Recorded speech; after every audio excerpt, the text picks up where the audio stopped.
Assalamu alaikum wa rahmatullahi wa barakatuh. This is Najwa Husseini with Azadi News. Rohingya tour islet marked for relocation by Bangladesh. Rohingya ICC case should sit in Asia.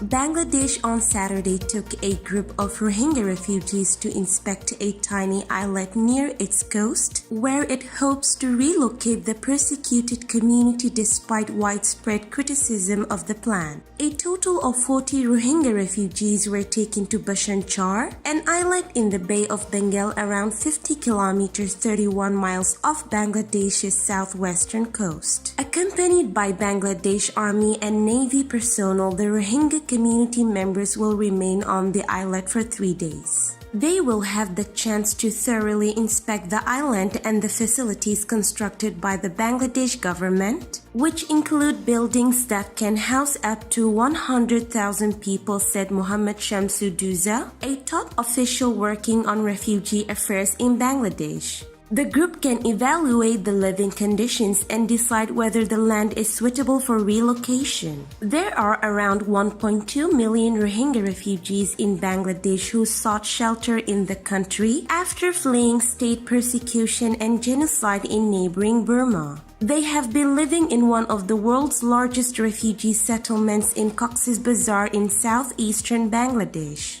Dhaka has been pressing for the community to return to Arakan, but the Rohingya oppose repatriation due to persisting threats to their lives. Bangladesh came up with a plan to relocate the community to the Bhasan Char islet, but the move has been widely criticized by rights groups and refugee agencies. Some have said the new location will be nothing but an open-air prison for the Rohingya community. The group taken to the island on Saturday did not include any representatives from international organizations, a point that Doza refused to comment on. However, he claimed that Bangladesh remains keen to facilitate a visit of UN agency to the island. A UN official told Anadolu agency that any relocation must be voluntary and can only commence after a thorough evaluation by competent authorities.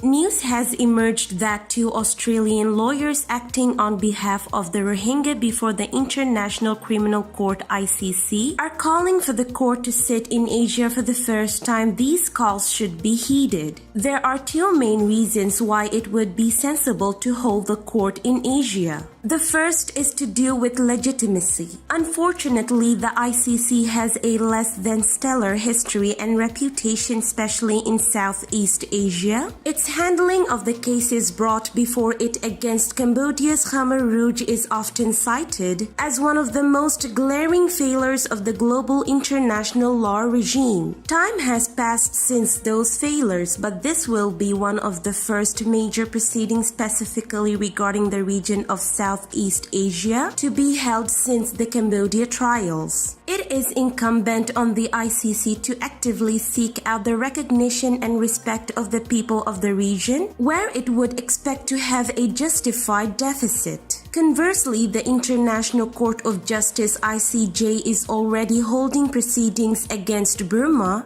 for the alleged crime of genocide against the Rohingya at The Hague. It is certainly not a good look for all these rulings to be coming down from on high in Europe, thousands of kilometers away. There is a real need for the international law system to become a more immediate presence for the people affected by crimes against humanity, and certainly also for the perpetrators and would-be perpetrators of such crimes. The second reason is that unfortunately it is never enough for justice to be served. It must also be seen to have been served. That is just as essential to any legal regime. And of course, it must be seen to be served by the people who will be affected by the law and the court's rulings on that law. This is today's news. To get more updates about Rohingya, subscribe to our YouTube channel and hit the notification bell. Visit our website azadinews.org and follow our social media accounts. Wassalamu alaikum wa rahmatullahi wa barakatuh.